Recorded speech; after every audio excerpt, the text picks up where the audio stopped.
আত্মীয় স্বজন আপনজনেরা কাঁদবে। কয়েক টুকরা বড়ই পাতা ছিঁড়ে পানিতে দিয়া হালকা জাল দিয়া জীবনের শেষ গোসলটা করায়া আতর গোলাপ জল দিয়ে সুগন্ধ লাগায়া 3 টুকরা কাপড় দিয়ে পেঁচায়া সাদা কাপড়ের টুকরাগুলো দিয়া কানের ছিদ্র নাকের ছিদ্রগুলো বন্ধ করে দিয়া ওই মার্কিন কাপড়ের ভিতরে চকলেটের মতো পেঁচায়া লাশ বানায়া শোয়া রাখবে। বাবা কাঁদবে খাটুলি ধরে, মায়ে কাঁদবে বিলাপ করে। বাবা কাঁদবে খাটুলি ধরে, মায়ে কাঁদবে বিলাপ করে। ছেলে মেয়েরই কান্না শুনে, ছেলে মেয়েরই কান্না শুনে কাঁদবে এলাকাবাসী।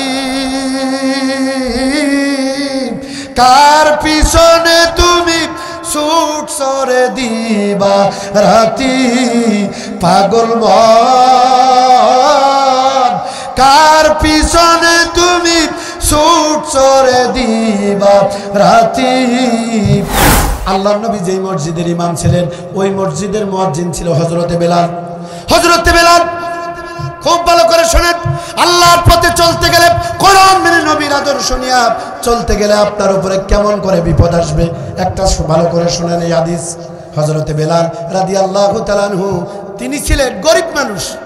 ওই সময় একজন মহিলা ক্ষমতায় ছিল অবৈধভাবে, আপনি এটাও বলতে পারেন বিনা ভোটের প্রধানমন্ত্রী, অবৈধ প্রধানমন্ত্রী, কিংবা দিনের কাজ রাতে করিয়া। ঘুম ধরছে আপনাদের? ওই যুগের কথা বলছি, এখনকার কথা না। সেই জামানায় ওই মহিলার নাম ছিল উমাইয়া। কি নাম? উমাইয়া, অবৈধ নেত্রী। ওই সময় প্লিজ গভীর মনোযোগ, অবৈধ প্রধানমন্ত্রী নাম ছিল উমাইয়া। ওই যুগের অবৈধভাবে গদিতে ছিল। উমাইয়ার কেনা গোলাম ছিল হযরতে বেলাল। তখনও ইসলাম কবুল করে নাই। কেনা গোলাম, আমরা গ্রামের আঞ্চলিক ভাষায় যেটা চাকর বলি। কি বলি? চাকর। শুদ্ধ বাংলা হচ্ছে, হাদিসের ভাষা হলো কৃতদাস, কেনা গোলাম। গভীরভাবে শোনেন মা বোনেরা আমার, হযরতে বেলাল রাদিয়াল্লাহু তাআলা আনহু ওই সময় ওই স্বৈরাচারী নেত্রী উমাইয়ার কেনা গোলাম ছিল। মজার ব্যাপার, হযরতে বেলাল গোপনে গোপনে আল্লাহর প্রতি ঈমান এনে নবীর কাছে গিয়া কালিমা পড়ে ইসলাম কবুল করে মুসলমান হয়ে গিয়েছেন। চিৎকার করে বলুন সুবহানাল্লাহ। হযরতে বেলাল উমাইয়ার কেনা গোলাম, কৃতদাস। কাজের ফাঁকে ফাঁকে হযরতে বেলালের ঠোঁট নড়ে। ওই যুগে অবৈধ মন্ত্রীর অবৈধ গোয়েন্দার লোক ছিল। দিনী ভাইয়ের আমার, হযরতে বেলাল রাদিয়াল্লাহু তাআলা আনহু কাজের ফাঁকে ফাঁকে জিকির করে কার নামে? জোরে বলেন কার নামে? ইসলাম কবুল করার কারণে আল্লাহর নামে জিকির করে, নবীর উপরে দরুদ পড়ে। ওই সময়ের অবৈধ গোয়েন্দা, উমাইয়ার অবৈধ গোয়েন্দা ওই দিক দিয়ে যায়। কিরে বেলালের ঠোঁট নড়ে কে? কান পেতে শুনছে। ভালো করে শুনে দেখে সর্বনাশ।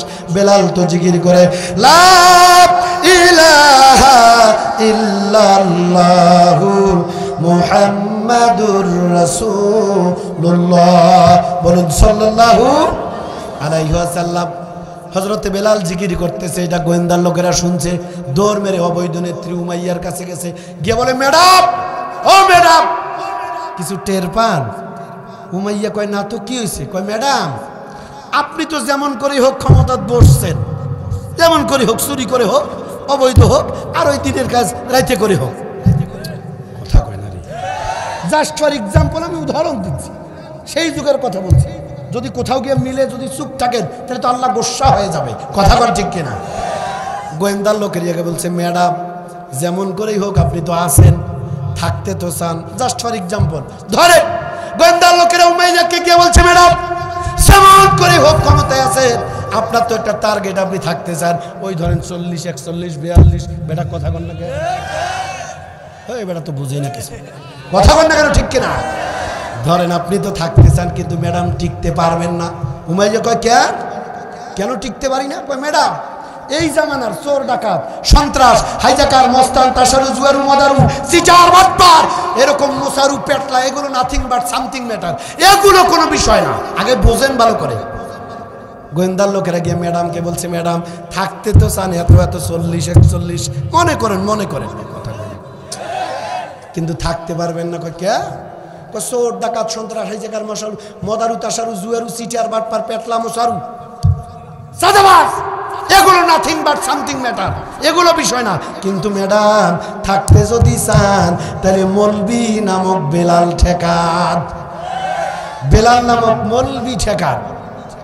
এখন চলেন তো 17 বছরে আমি একটু বলি, দেখেন তো মেলে কিনা। আমার দেশের অবৈধ ওই গোয়েন্দার লোকেরা মাঝে মাঝে গিয়ে বলতো, খালা কিছু টের পান? কয় না তো, কি হয়েছে? কয় থাকতে তো চান 40-41, মনে হয় থাকতে পারবেন না। আমার ওয়াজ বোঝার যোগ্যতাই নাই। আমার মতো আমি যে আলোচনা করব, আই ক্যান চ্যালেঞ্জ, বাংলাদেশের একটা কোনো বক্তার ক্যাসেটে আপনি এভাবে আলোচনা পাবেন না। মনে হয় গোলাপ ফুল ফুটবে আপনার কাছে, কিন্তু আপনি তো সাপোর্ট দিতে পারেন না, বরং আরো একটা দুইটা করে উঠে উঠে পালিয়ে যায়। কপাল পরা, জোরে বলেন ঠিক কিনা? কপাল পরা না পালায়। তকদির খারাপ যাদের তারাই কেবল পালিয়ে যাবে।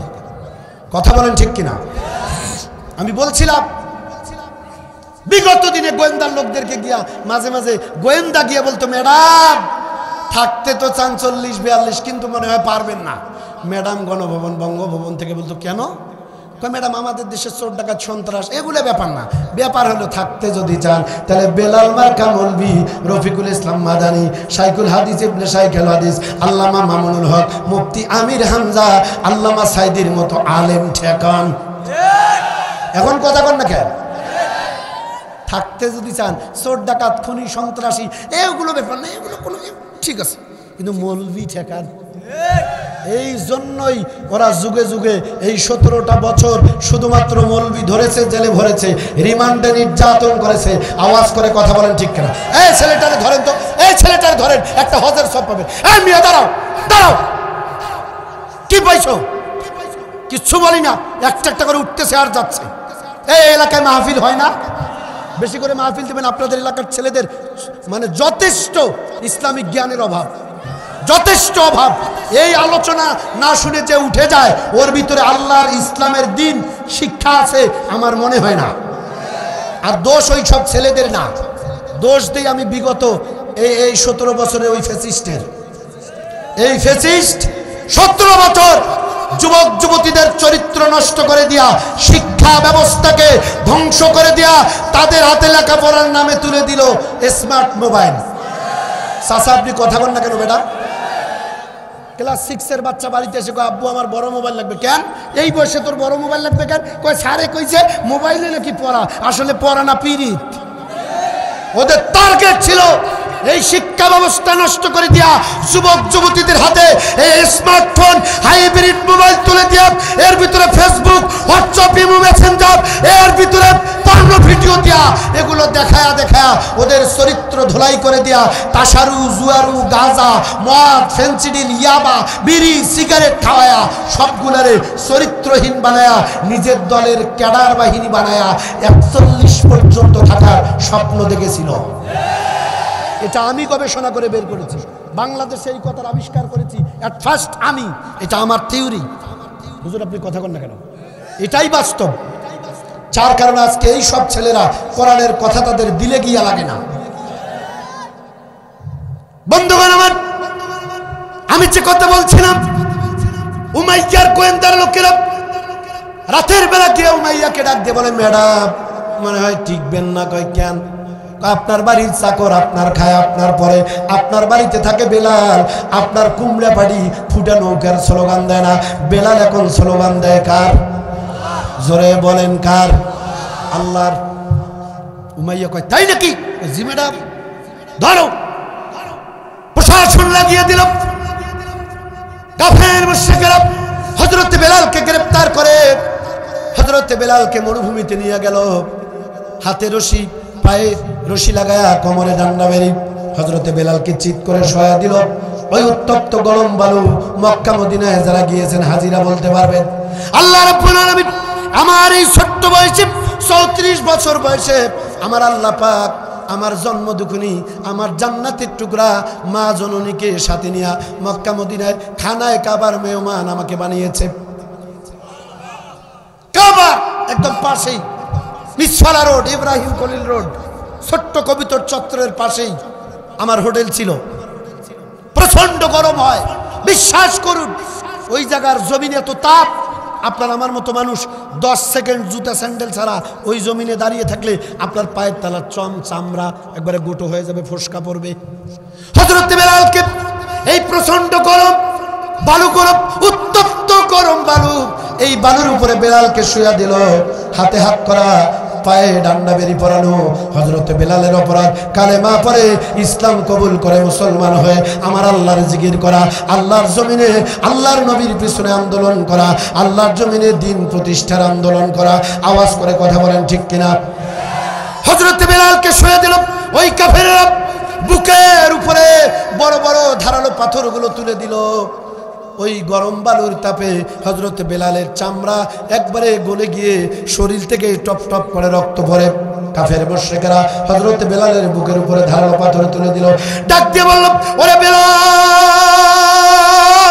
বেলাল রে, এখনো সময় আছে, বাঁচতে যদি চাও, আল্লাহর প্রতি যে ঈমান এনেছো, নবীর উপরে যে ঈমান এনেছো, এটা ছেড়ে দাও। ওরে বেলাল, এই দেশে না বাইরের দেশে তোমার চিকিৎসা করব, মক্কার ভিতরে তোমাকে বাড়ি, বড় বাড়ি দেওয়া হবে, গাড়ি দেওয়া হবে, সুন্দরী নারী লাগলে দেওয়া হবে। রে বেলাল, এখনো সময় আছে, ইসলাম ছেড়ে দাও।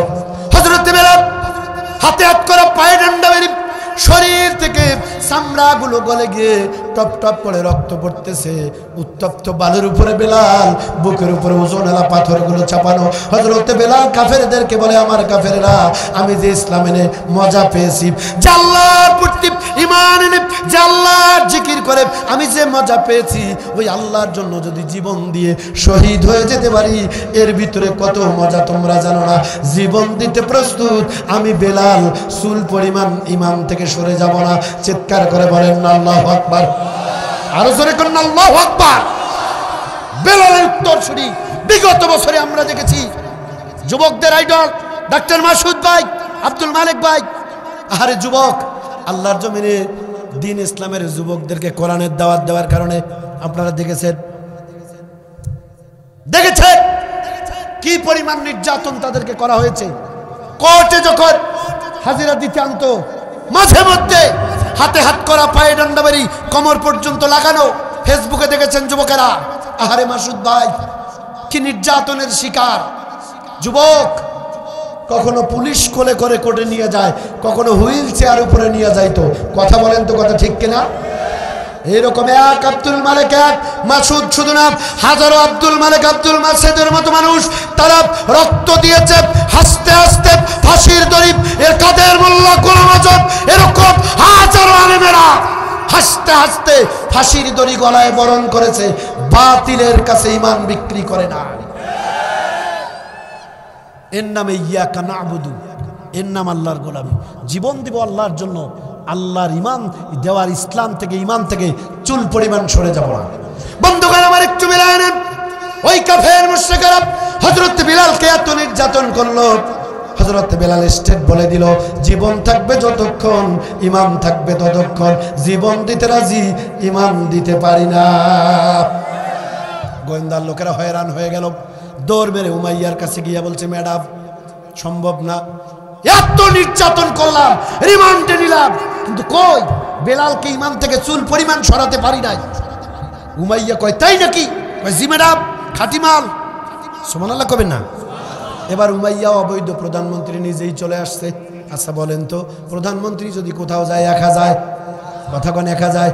পুলিশ, একেবারে পুলিশের হেড, আর্মির হেড, সেনাবাহিনীর হেড, সব দলের হেড, নিজের দলের ক্যাডার বাহিনী, পিস্তল বাহিনী সব থাকে। কথা না বললে তো ওয়াজ হবে না, থাকে না? ওই জায়গার অবৈধ প্রধানমন্ত্রী উমাইয়া বলছে, তাই নাকি? জি ম্যাডাম, চুল পরিমাণ ঈমান থেকে সরাতে পারি নাই। বেটা বলে, জীবন থাকবে যতক্ষণ, ঈমান থাকবে ততক্ষণ জীবন দিব, ঈমান দেব না। আল্লাহু আকবার। অবৈধ প্রধানমন্ত্রী উমাইয়ার মেজাজ খারাপ, কয় চলো তো দেখি। এবার নিজে চলে আসছে, সব দলের ক্যাডার বাহিনী, প্রশাসনকে নিয়ে উমাইয়া চলে গেলেন বেলালের কাছে। হযরত বেলাল ও মুসলমান ভাইরা আমার, মা বোনের একটু মিলান। হযরত বেলাল রাদিয়াল্লাহু তাআলা আনহু এবার রক্তাক্ত শরীর নিয়ে হযরত বেলাল পড়ে আছে, হাতে হাত করা, পায়ে ডান্ডা বেরি, শরীর থেকে টপ টপ করে রক্ত পড়তেছে, বুকে দাঁড়ালো পাথর। উমাইয়া চলে আসলো, পাশে গিয়ে দাঁড়ালো, বুকের দাঁড়ালো পাথরগুলো নামালো। উমাইয়া ডাক দিয়ে বলছে, ওরে বেলাল, বেলাল রে, আমার একটা ইজ্জত আছে, আমার একটা প্রেস্টিজ আছে, আমার একটা আত্মমান সম্মান বোধ আছে। তুমি আমার খাও, আমার বাড়িতে থাকো, আমার টাকার জামা পরো, তুমি আমার কেনা গোলাপ, আমার একটা ইজ্জতের ব্যাপার। ও বেলাল, যা করেছো ভুলে যাও, আল্লাহর প্রতি ঈমান ছেড়ে দাও, ইসলাম বাদ দাও, কোরআনের কথা বাদ দাও, তুমি আমার দলে থাকো, তোমার যা প্রয়োজন চিকিৎসা করাবো বিদেশে, টাকা লাগলে দিব, যত বাড়ি লাগে দিব, গাড়ি দিব। বেলাল তুমি আমার দলে আসো। আমার দিকে দেখুন, ঈমান কারে বলে, আল্লাহর গোলামি, আল্লাহর দাসত্ব কারে বলে। মুসলমান ভাইয়ের আমার, মুফাসসিরে কেরাম কোরআনে কারীমের তাফসীর লিখতে গিয়ে তারা বলেন, হযরত বেলালকে ডাইরেক্ট প্রধানমন্ত্রী অসংখ্য অস্ত্র শস্ত্র নিয়ে তার দলের প্রশাসন দিয়া চতুর্দিকে হযরত বেলালকে অ্যাটাক করেছে, মানে অস্ত্র দিয়ে ভয় দেখাচ্ছে, চতুর্দিকে অস্ত্র। এবার ডাইরেক্ট প্রধানমন্ত্রী গিয়ে বলছে, বেলাল ঈমান ছেড়ে দাও। হযরত বেলাল কি করলেন, কোরআনে কারীমের তাফসীর লিখতে গিয়ে মুফাসসিরে কেরাম বলেন, হযরত বেলাল রক্তাক্ত শরীর, দুর্বল একটি মানুষ। হযরত বেলাল উমাইয়ার এত প্রশাসন, এত অস্ত্র, একটুও ভয় করে নাই। এবার সবার সামনে জোরে সোরে হযরত বেলাল এবার কোরআনে কারীম তেলাওয়াত শুরু করলেন। আল্লাহ পাক বলেন, কুল হুয়াল্লাহু আহাদ আল্লাহুস সামাদ লাম ইয়ালিদ ওয়া লাম ইউলাদ ওয়া লাম ইয়াকুল লাহু কুফুয়ান আহাদ। হযরত বেলাল রাদিয়াল্লাহু তাআলা এত প্রশাসন, রাইফেল, অস্ত্র, ধারালো তরবারি, বন্দুক সব রেডি চতুর্দিকে, প্রধানমন্ত্রী নিজেই সামনে। হযরত বেলাল কোরআন তেলাওয়াত করলেন জোরে সোরে, আল্লাহু আকবার বলেন। একবার না, দুইবার না, সালাসা ইয়াওমা হাদিসের ভিতরে আসলো, তিনবার সূরা ইখলাস তেলাওয়াত করলো। উমাইয়ার মেজাজ খারাপ, কি রে, আমি আসলাম তারে ইসলাম থেকে ফেরাতে, আর সে আমারে তার আল্লাহর কোরআন শোনায়, মেজাজ খারাপ। দিনী ভাইয়ারা আমার দিকে দেখুন, ও মা বোনেরা, হযরত বেলাল রাদিয়াল্লাহু তাআলা রক্তাক্ত মানুষ পড়ে আছে, তিনবার সূরা ইখলাস তেলাওয়াত করলেন। উমাইয়ার মেজাজ খারাপ, একেবারে লাফ দিয়া হযরত বেলালের বুকের উপরে উঠে বসলো। আমার দিকে দেখুন, হযরত বেলালের বুকের উপরে বসলেন। হযরত বেলাল কোরআন কারীম তেলাওয়াত করবার কারণে বাম হাত দিয়ে হযরত বেলালের জিহ্বাটা টান দিয়ে বের করলেন। ওই জামানার সবথেকে বিষাক্ত কাঁটা, সহিহ বুখারীর বর্ণনা, বাবলা কাঁটা। বাবলা কাঁটার যন্ত্রণা কত বেশি। ও যুবক, তুমি তো 14 ফেব্রুয়ারি আসলে ফুল কিনবা, গোলাপ ফুল, নাক মুখ ফেটাবো। চরিত্রহীন যারা ফুল কিনবে তারা, লুচ্ছা যারা, জন্মে ভেজাল আছে যাদের, তারাই 14 ফেব্রুয়ারি পালন করে। এটা মুসলমানদের দিবস নয়, এটা কুত্তা কুত্তি দিবস। আওয়াজ করে কথা বলো, কথা বলো, কথা ঠিক কিনা? এটার সাথে মুসলমান, কোরআনওয়ালা, ইসলামওয়ালা, নবীর উম্মতের কোনো সম্পর্ক নাই। কে 14 ফেব্রুয়ারি ভালোবাসা দিবস? ওই ভালোবাসার উপরে জুতার বাড়ি। আমি মুসলমান, আমার জীবন শুরু হয়েছে ভালোবাসা দিয়া, জীবনের শেষ পর্যন্ত ভালোবাসায় পরিপূর্ণ। আওয়াজ করে কথা বলেন ঠিক কিনা? সেই দিকে যেমন একটু মিলাই নেন, জাম্বুরার কাঁটা, বড়ইর কাঁটা শরীরে যদি লাগে বলেন তো ব্যথা আছে না নাই? মুসলমান ভাইরা একটু অনুরোধ করছি জবাব দেন, যদি আপনার গায়ে শরীরে বড়ইর কাঁটা লাগে হুজুর ব্যথা লাগে না? বুখারীর বর্ণনা, উমাইয়া হযরত বেলালের বুকের উপরে উঠে বসলেন, বাম হাত দিয়ে জিহ্বা টান দিয়ে বের করলেন। তার একটাই রাগ, তাকে আসলাম ইসলাম থেকে ফেরাতে, সে আমাকে আল্লাহর কোরআন শোনায়। এত বড় স্পর্ধা, এত বড় সাহস। বাম হাত দিয়ে জিহ্বা টান দিয়ে বের করলেন। ওই সময়ের বিষাক্ত কাঁটা, বুখারীর বর্ণনা, বাবলা কাঁটা। আল্লাহর নবী বলেন, এই বাবলা কাঁটা এত যন্ত্রণাদায়ক, একদিন যদি কোনো মানুষের শরীরে এই বাবলা কাঁটায় একটুখানি লাগতো, একবার লাগতো, আল্লাহর নবী বলেন কমপক্ষে 70 দিন পর্যন্ত বাবলা কাঁটা লাগার যন্ত্রণা ওই মানুষটার কলিজায় থাকতো। মুসলমানের সন্তান বলেন না আল্লাহু আকবার। এত যন্ত্রণাদায়ক একটা কাঁটা, বড়ের কাঁটা যদি লাগে কয়েক সেকেন্ড পরে আর ব্যথা নাই। কথা কন না কেন? গোলাপ ফুলের কাঁটা গুঁতা লাগলে তখনই ব্যথা, কিছুক্ষণ পর নাই। কিন্তু আল্লাহর নবী বলেন বাবলা কাঁটা এত যন্ত্রণাদায়ক কাঁটা, কোনো মানুষের শরীরে একবার যদি একটুখানি কোথাও লাগে, কমপক্ষে একদিন বাবলা কাঁটা লাগার কারণে 70 দিন পর্যন্ত ওই মানুষটার কলিজায় ব্যথাটা থাকে। আর একটু জোরে করুন আল্লাহু আকবার। হযরত বেলালের জিহ্বার টান দিয়ে বের করলেন, বড় বড় বাবলা কাঁটা উমাইয়া তার ডান হাতে শক্ত করে ধরে হযরত বেলালের জিহ্বার উপরে এরকম করে আঘাত করা শুরু করলেন। জিহ্বাটা বাবলা কাঁটা দিয়ে ফোর করে দিলেন। একদিক দিয়ে ওই গরম বালুর উপরে, প্রচন্ড বালুর তাপের উপরে হযরত বেলাল শরীরের পিছন দিক দিয়ে টপ টপ করে রক্তগুলো পড়তেছে। দুর্বল বেলাল হাত পা দাপ কোমরে ডান্ডা বেরি, বুকের উপরে উমাইয়া বসে বাবলা কাঁটা দিয়া এই জবানটায় ফোর করে দিলেন। হযরত বেলালের জবান দিয়ে ফিনকি মেরে রক্তগুলো বেরিয়ে গেল, লালে লাল হয়ে গেল জামা কাপড়। হযরত বেলাল আর কথা বলতে পারে না।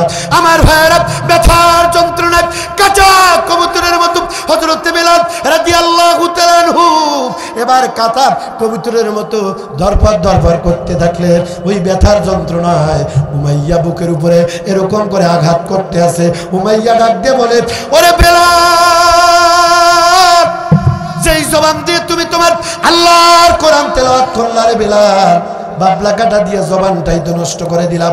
এখন তোমার আল্লাহর নামের জিকির করবা তুমি কি দিয়া? কেতাবের ভিতরে আসলো হযরত বেলালের ঈমান কত বড় মজবুত। এত প্রশাসন, এত দলীয় লোকজন, এত অস্ত্র, এইটুকুন ভয় করে নাই। হযরত বেলাল কথা বলতে পারে না, রক্তাক্ত জবান, পুরা শরীরটা রক্তে লালে লাল হয়ে গিয়েছে।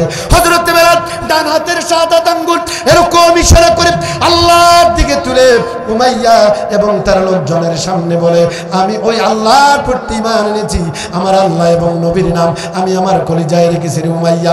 হাত কাটতে পারো, পা কেটে দিতে পারো, চোখ উপরে দিতে পারো, জবান কেটে দিতে পারো, জীবন থাকবে যতক্ষণ আমার কলিজার ভিতরে আমার আল্লাহ আর নবীর নাম তুমি উমাইয়া মুছে দিতে পারবা না। আমার ভাইয়েরা, হযরত বেলালের এই নির্মম নির্যাতন আল্লাহর নবীর একজন সাহাবী থেকে ফেললেন, দৌড় দিয়ে নবীজির কাছে চলে গেল, ডাক দিয়ে বলছি, ইয়া রাসূলুল্লাহ, ওগো নবীজি,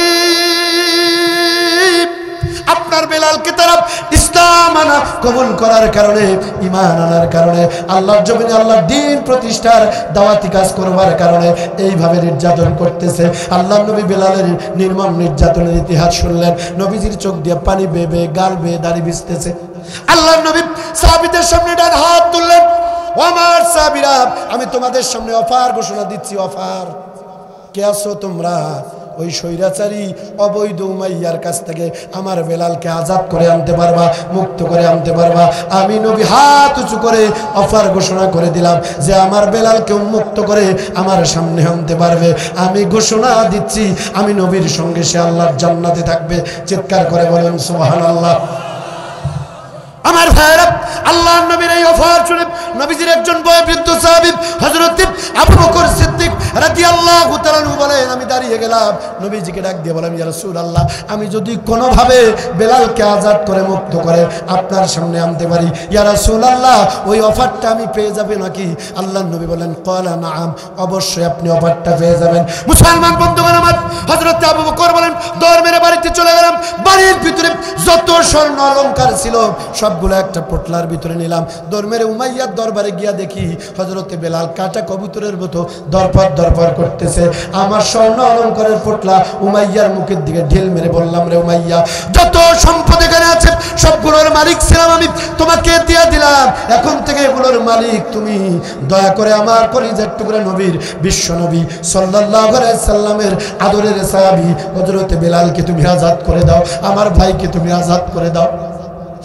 হাদিস শরীফের ভিতরে আসলো, উমাইয়া বড় সম্পদ লোভী, সম্পদের লোভে হযরত বেলালকে আজাদ করে দিলেন। কয়েকজন সাহাবীর কাঁধের উপরে নিয়ে হযরত বেলালকে নিয়ে আল্লাহর নবীজির সামনে নিয়ে যাওয়া হলো। নবীজি দেখলেন, বেলালকে দেখেই নবী হাউমাউ করে কান্না শুরু করলেন। বেলালের চেহারা দেখে সাহাবারা কান্না শুরু করলেন। হযরত বেলাল রক্তাক্ত শরীর, নবীজি ডাক দিয়ে বলছে, বেলাল রে, দুঃখ করো না, কেঁদো না। ওরে বেলাল, আজ তোমার রক্ত যেই জমিনে পড়েছে আমি আমার নবুয়তি চোখ দিয়ে দেখতে পাচ্ছি আমার রব্বুল আলামিন ওই জমিন থেকে ইসলাম আর কালিমার পতাকা পর পর পথ পথ করে উদ্দীর্ণ করে দিবেন। আল্লাহু আকবার। ওরে বেলাল কেঁদো না। আমার ভাইয়েরা এই হাদিস প্রমাণ করে হযরত বেলালের উত্তরসূরি 5 মে শাপলা চত্বরে যত আলেমকে গুলি করে হত্যা করে নির্মমভাবে শহীদ করে বিদায় করা হয়েছে। কথা বললেন না কেন? কথা ঠিক কিনা? হযরত বেলালের উত্তরসূরি এদেশের কোরআনের মুফাসসিরদের সম্রাট, নন্দিত কোরআনের মুফাসসির শহীদ মকবুল মরহুম আল্লামা দেলোয়ার হোসেন সাইদির মতো মানুষকে 13 বছর মিথ্যা মামলা দিয়ে মানিত ভাইয়ের আমার মা বোনেরা, আমি একটি কথা আপনাদেরকে এই মুহূর্তে মেসেজটা দিতে চাই। সোশ্যাল মিডিয়ার সাথে যারা সম্পৃক্ত, আপনারা দেখেছেন এই যে কয়েকদিন আগে বাংলাদেশে এই তো মাত্র গত পরশু আমার দেশের অবহেলিত বঞ্চিত ইফতেদায়ী মাদ্রাসার শিক্ষকগণ শিক্ষিকাগণ তারা নিজের খেয়ে পরে ইফতেদায়ী মাদ্রাসাগুলো চালায়। কথা ঠিক কিনা? আমি আমার ভাষায় বলি, বাংলাদেশের সমস্ত দাখিল আলিম কামিল মাদ্রাসাগুলোকে যদি টিকে রাখতে চান, ইফতেদায়ী মাদ্রাসা অবশ্যই অবশ্যই জাতীয়করণ করা দরকার। আসতে বললেন কেন? জোরে বলেন ঠিক কিনা? কিন্তু অত্যন্ত দুঃখ আর পরিতাপের বিষয়, ইফতেদায়ী মাদ্রাসার শিক্ষকগণ তাদের দাবি নিয়ে ময়দানে নামলো। আমার দেশে পুলিশ তাদেরকে লাঠিচার্জ করেছে, পিটাইছে, রক্তাক্ত করেছে। এই দৃশ্য আপনারা দেখেছেন। কথা বলেন না কেন নীলফামারী মুসলমান? সুতরাং এ থেকে স্পষ্ট হয় ওই পুলিশ বাহিনীর ভিতরে এখনো তাদের সেই 16 বছরের চিন্তা কলিজা থেকে দূর হয় নাই। এরা কোন পুলিশ? এদের পরিচয় কি? আমি বর্তমান বাংলাদেশের অন্তর্বর্তী সরকারের কাছে আকুল আবেদন করব, ইফতেদায়ী মাদ্রাসা এই নিরীহ বঞ্চিত অবহেলিত শিক্ষক শিক্ষিকার উপরে যেই পুলিশগুলো নির্মমভাবে নির্যাতনের স্টিম রোলার চালালো, অবশ্যই অনতিবিলম্বে তাদের ব্যাপারে খোঁজ খবর নেওয়া দরকার। তাদেরকে আইনের আওতায় আনা দরকার, তাদের ব্যাকগ্রাউন্ড জানা দরকার। অন্যথায় তারা আবার সুযোগ কাজে লাগায়া আপনাকে আমাকে দুনিয়া থেকে বিদায় করবার যে কোনো সময় তারা পায় তারা করবে। মুসলমান ভাইরা আপনারা কথা বলেন না কেন? ঠিক কিনা? সম্মানিত বন্ধুগণ, আমার মোবাইলটা খুলে দিন তো, দ্রুত দ্রুত। আমি আপনাদেরকে একটি তথ্য দেখাবো, প্লিজ তাড়াতাড়ি। আমি উঠবেন না, এক চালক। সম্মানিত ভাইয়েরা, আমার কলিজায় রক্তক্ষরণ হয়েছে, আমার কলিজায় রক্তক্ষরণ হয়েছে একটি দৃশ্য দেখে। ইফতেদায়ী মাদ্রাসার আন্দোলন, এই আন্দোলনের ভিতরে আমার সন্দেহ হয়েছে এর ভিতরে বড় ধরনের কোনো ষড়যন্ত্র লিপ্ত আছে। বড় ধরনের কোনো না কোনো ষড়যন্ত্র এর ভিতরে লিপ্ত আছে।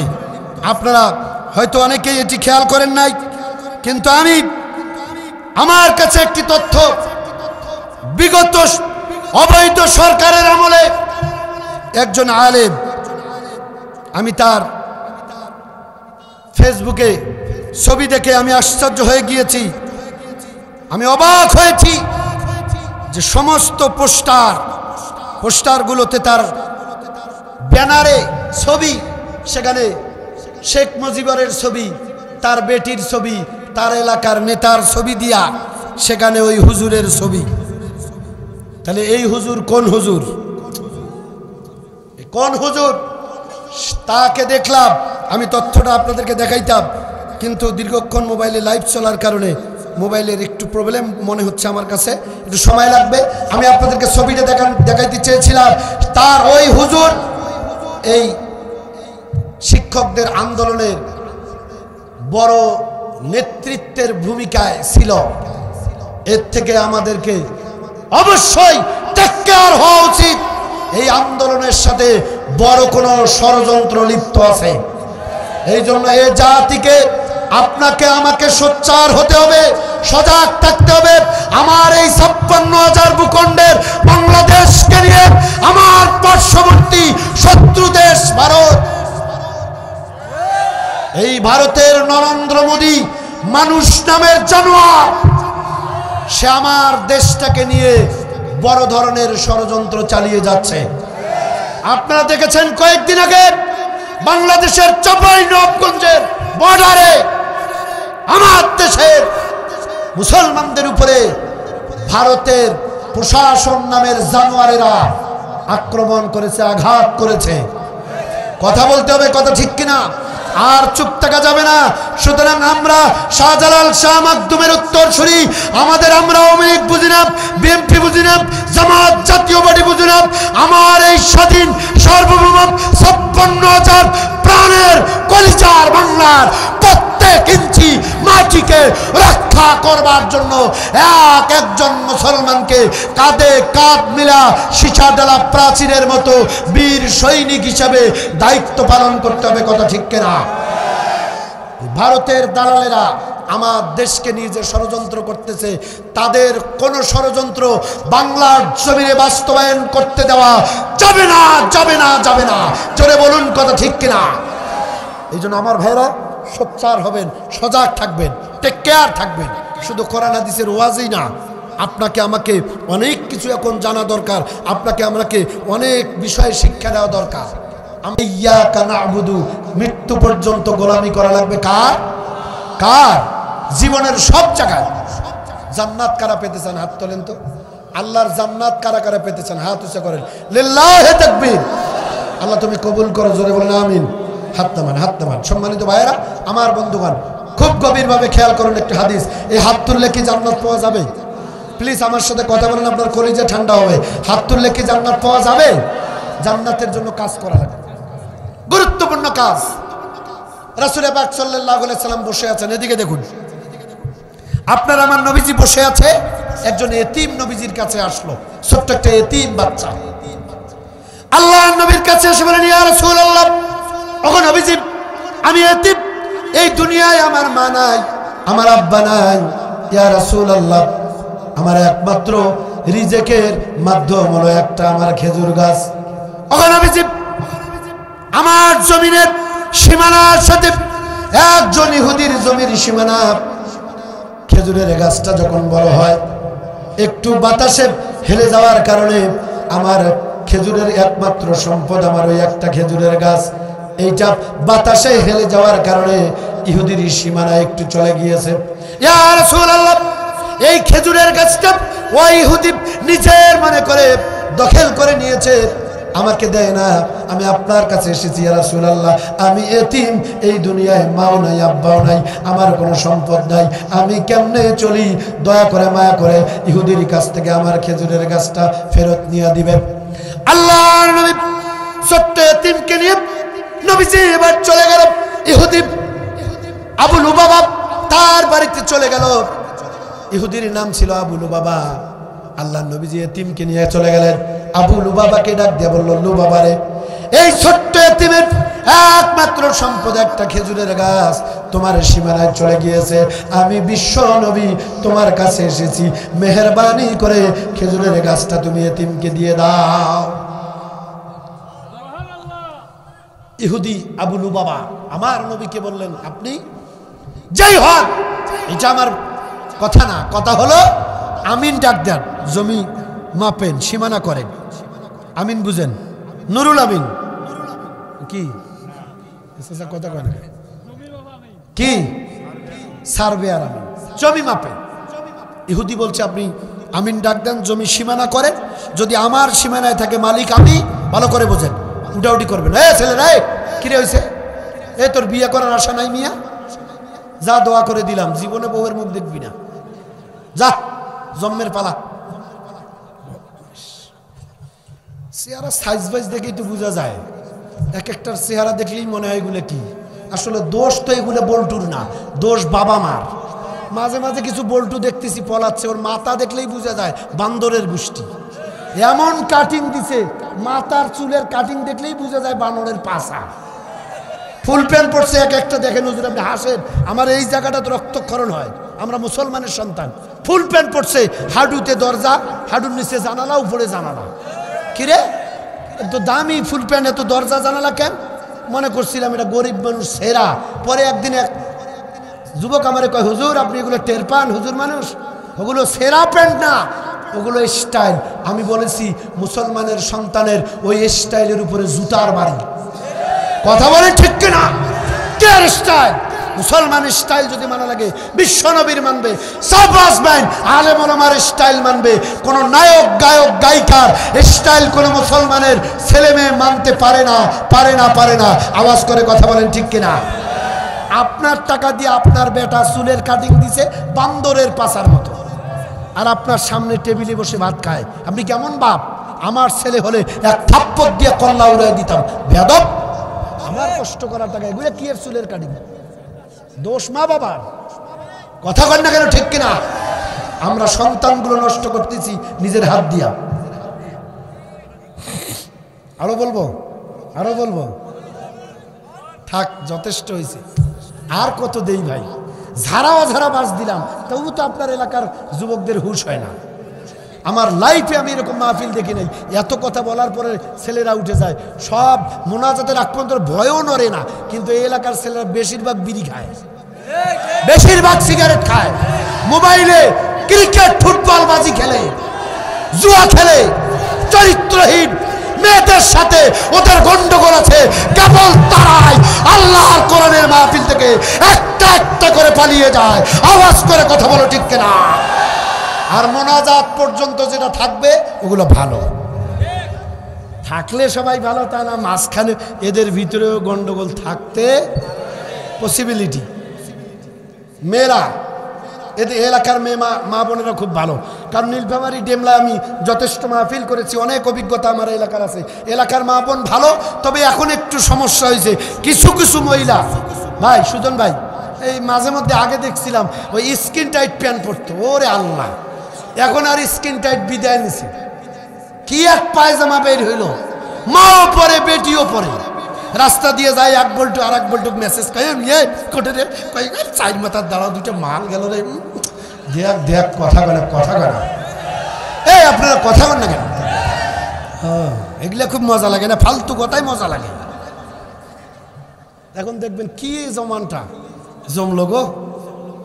ছি ছি ছি ছি, মুসলমানের বউ বেটি এমন পায়জামা পরে, একটা পায়ের লুজ নাই। দেখেন নীলফামারীর ধান থোয়া ডুলি ডুলি। এ যুবক কথা কইস না কেন? কি নাম পায়জামার নাম কি? এক একটা পায়ের লুজ এত বেশি, ওখানে দুই তিনটে যুবক আপ ডাউন করা যায়। কথা বলেন, কথা বলেন। এই শয়তানের পোশাক মাও পরে, বেটিও পরে, রাস্তা দিয়ে যায়, যুবকরা দেখে আর কয় মাল গেল রে, মাল গেল। আপনি আল্লাহর বান্দী, আপনি আমার মায়ের জাত, আপনি আমার বোনের জাত। সম্মানের সাথে কথা বলতে চাই। এই সব ফালতু পোশাক পরবেন যতদিন, বেইজ্জত হবেন ততদিন। আর আল্লাহর আইন, আল্লাহ রাব্বুল আলামিন কোরআনে কারীমের ভিতরে বলেন, ওয়াকরনা ফি বুয়ুতিকুন্না ওয়ালা তাবাররাজনা তাবাররুজাল জাহিলিয়াতিল উলা। আল্লাহর আইন মানবেন যখন, শান্তিতে থাকবেন তখন। কথা কন না কেন? ওরে সর্বনাশ, মাঝে মাঝে কিছু মেয়ে দেখা যায়, মাফলারটা দেখেন, মাঝে মাঝে কিছু মেয়ে দেখা যায়, কি আর বলবো, দুঃখের কথা। ও সুজন ভাই, একটু আমাকেও দেখা দরকার। এই দেখেন, বাপের টাকায় 3 পিস কিনছে, ডোন্ট ডিস্টার্ব। এই মাইকলা ভাই, কথা বললে টাকা দেওয়া হবে না। আর আমি যেটা বলবো সেটাই কিন্তু হবে, কারণ এখন চেয়ারে আমি আছি, গিয়ারে আমি আছি। এবার আমরা পুরুষেরা চেয়ারে। কথা কয় না রে, ফাটাও বালিশ। শোনো মুসলমান, হাসার জন্য বলছি না, মিলান যদি সত্য হয় আপনি আমার পক্ষে রায় দিবেন, মিথ্যা হলে ওখানে দাঁড়াবেন, আমি আপনার সাথে একমত। আমার দেশের মা বোন বাবার টাকা 3 পিস কেনে চাচা, রন্না দেওয়ার কথা লালমনিরহাট, সেই রন্না দেয় হলো একবারে জয়পুরহাট। এ যুবক কথা কবি না? আছে না নাই? আছে না নাই? আমি ওয়াজ করে মহিলারা একটু সতর্ক হয়েছে, এখন আর দেয় না। তবে আলহামদুলিল্লাহ, কি আর কব, দুঃখের কথা, এখন আবার কিছু মহিলা বাড়িছে রে বাবা। এই দেখেন আমাদের, এই দেখেন, একদিকে দেয় আর একদিকে নাই। এটাও বেলে মুসলমান, এটাও মরলে বেলে 5 কাপড় দেয়। এইরকম এই জাতের বেহায়া বেশরম বেলচ্চা নারী মরে গেলে যেই মলবি 5 কাপড় দিয়ে মাটি দিবে, আল্লাহ ওই মলবির বাটাম ফাটাবে কবরে। ওই দুনিয়াত ন্যাংটায় বেড়ায় আর মরার পরে ফির 5 কাপড়, তাতে ফির হয় না, খাটিয়া ছুটিয়া তার উপর বেডশিট দেয়। কোনো মহিলা মহিলা দেখা যাবে না, দেখা দুনিয়া তাকে চোখ দেখায় আর মরার পরে ফির দেখা যাবে না, দেখা যাবে না, ফালতু মাসালা। কথা বল না কেন? ওরে বাবা, লাশ যখন কবরত নামায়, লাশ কবরত নামায়, 3-4 জনে লাশ ধরে, 4 জনে ফির উপর বেডশিট ধরে কয় মহিলা, আর মেয়ে ন্যাংটায় বেড়ায়। এই যে সেদিন ওই যে জল ঢাকা গেল, কথা বলে না রে, দেখছেন এখন কি মজা লাগে। আমি এইসব ফালতু কথা বলতে চাই নাই, কিন্তু আপনারাই শুনতে চাইছেন। এই শোনেন, এই যে মেয়েটা এইভাবে রন্না দিল, রন্না দেওয়ার কথা যেখানে দেয় আর এক জায়গায়, এই মেয়েটার কোনো দোষ নাই। দোষ হলো ওই মেয়ের 1 নম্বর ওর বাবার, কথা কর, 2 নম্বর ওর স্বামীর, 3 নম্বর যুবক ভাই, 4 নম্বর যুবক ছেলে। এই 4 জন পুরুষ, 1 জন মহিলা যখন জাহান্নামে যাবে, আল্লাহর নবী বলেন সাথে করে 4 জন পুরুষকে লাঞ্ছিত করে জাহান্নামের দরজায় পাড়া দিয়ে মহিলা জাহান্নামে যাবে। 1 জন নারী জাহান্নামে যাবে, 4 জন পুরুষকে সাথে নেবে। 1 নম্বর বাপ, 2 নম্বর স্বামী, 3 নম্বর যুবক বড় ভাই, 4 নম্বর যুবক ছেলে। কিয়ামতের ময়দানে কোন নারী যদি জাহান্নামে যায়, আল্লাহকে ডাক দিয়ে বলবে রব্বুল আলামিন আমার দোষ কি? জাহান্নামের ফয়সালা হয়েছে, আপত্তি নাই, আগে বাপকে হাজির করেন। আমার বাপ কোরআন হাদিস শিক্ষা দেয় নাই, পর্দার কথা বলে নাই, নামাজ রোজা করি নাই, কোনদিন লাঠি দিয়ে পিঠে তো দূরের কথা, লাঠি দিয়ে একটা ধমকও দেখায় নাই। বাপকে নিয়ে আসেন, হাদিস বলছি, গল্প না মিয়া। খুব তো নামাজ পড়ে, পকেট থেকে একবারে সারাদিন নামাজ পড়ে, আর ওই রাস্তায় রাস্তায় তসবি নিয়ে ঘোরে, বাপরে বাপরে বাপরে তসবি টানে। মানুষ দেখলে আরো ফিনিয়ার গিয়ার বাইরে চল চল চল চল চল, আর বন্ধুগুলো দিয়ে দিয়ে লালচা খায় কেন, আয় করে এদিকে তো তসবি চলছে, আয় করে। এই কথা বল না কেন? আমারও আছে, আমার জীবনের শ্রেষ্ঠ উপহার, আমার কলিজার টুকরা, আমার জান্নাতের টুকরা, আমার মা জননী আমাকে মদিনাতুল মুনাওয়ারায় এই তাসবিহটা আমারে কিনে দিয়ে বলছে, বাবা এটা সঙ্গে রাখবা, আমার আল্লাহকে স্মরণ করবা এটা দিয়া, তবে মানুষকে দেখানোর জন্য নয়, ইবাদত করবা আল্লাহর জন্য। ইয়্যাকা না'বুদু, গোলামি হবে কার? আর আমার দেশে কত তসবিহ এলা, মানুষ দেখলে আরো গিয়ার বাড়ে। সেদিন এক জায়গায় দেখছি হুজুর, বাস্তব, আমি এটা গল্প করছি তা না, এক জায়গায় দেখি ভাই চাচা কয় আছে এইভাবে তসবি করতেছে, হঠাৎ করে যে গরু ছাগল বেড়াইছে, বেড়াক দেখা, গরু খাইলে খাইলে খাইলে খাইলে খাইলে তসবি কিন্তু না, এক ঘুরে নি শেষ। আপনারা কথা কন না কেন ভাই? না এরকম বাটপার নাই, লেবাসধারী, এগুলো অরিজিনাল না। আমার দেশের ওই খালাম্মার মতো কয় নামাজ পড়ি, তাহাজ্জুদ পড়ি, প্রত্যেক রাইতত কোরআন পড়ি। হ্যাঁ, আমার দেশের ছেলেরা মাছ পাইলো, গরু পাইলো, ছাগল পাইলো, মাথার কাপড়, পায়ের কাপড়, উপরের নিচের সব পাইলো, খালি যায় নামাজটা পাইলো না। আপনি কেমন নামাজি গো? কথা কয় না রে।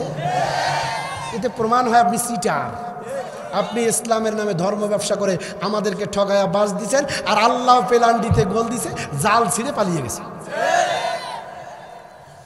যাকার কথা লম্বা করব না, আমি এবার আপনাদের শোনাচ্ছিলাম যে কথা, জান্নাত যারা পেতে চান কান লাগান। আমার ভাইয়েরা গভীর মনোযোগ।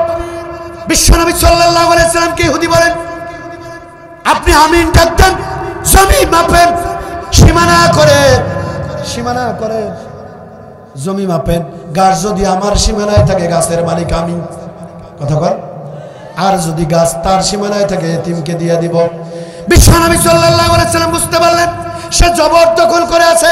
ওই দীর্ঘদিন যারা ছিল ওই কোয়ালিটির বন্দুকের নলে জবরদখল করেছিল, কয় থাকবো ছাড়বো না, কথা কয় না কেন?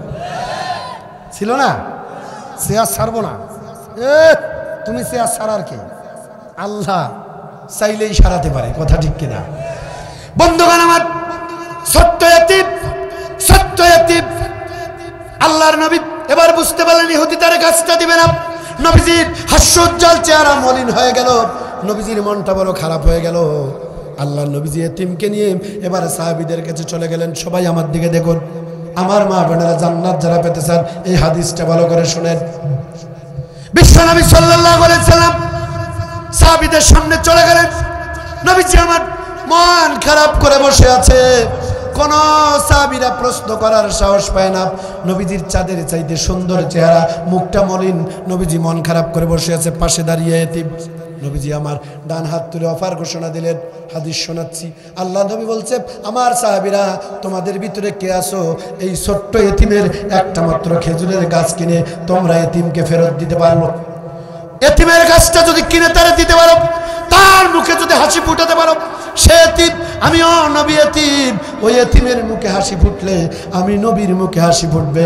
আমার মুখে হাসি ফুটাতে পারলে আমি নবী অফার দিচ্ছি আমার সঙ্গে একই জান্নাতে থাকবে। চিৎকার করে বলুন সুবহানাল্লাহ। আর একটু জোরে কোন তো আল্লাহু আকবার। ভাইয়ের আমার, ও বন্ধুগণ, নবীজি যখন এই অফার দিলেন, আল্লাহ নবীর এক যুবক সাহাবী হযরত আবু দাহদা রাদিয়াল্লাহু তাআলা আনহু, যুবক মানুষ দাঁড়িয়ে গেল, ডাক দিয়ে বলেন, ইয়া রাসূলুল্লাহ, আমি যদি খেজুরের গাছটা কিনে ওই এতিমকে দিতে পারি, তাহলে কি আমি আপনি যে অফারটা দিলেন অফার কি পাবো? আল্লাহ নবী বলেন, ক্বালা নাআম, অবশ্যই অফার পাবা। হযরত আবু দাহদা রাদিয়াল্লাহু তাআলা আনহু এক মুহূর্ত দেরি করলেন না, দৌড় মেরে বাড়িতে চলে গেল। বাড়ির ভিতর থেকে কিছু কাগজপত্র নিয়ে এবার চলে গেলেন ইহুদির বাড়িতে। ইহুদির নাম ছিল আবু লুবাবা। শুনতেছেন? মনোযোগ দিকে দিক তাকান কেন? আবু লুবাবার কাছে আল্লাহর নবী সাহাবী হযরতে আবু দাহদা রাদিয়াল্লাহু তাআলা আনহু চলে গেলেন।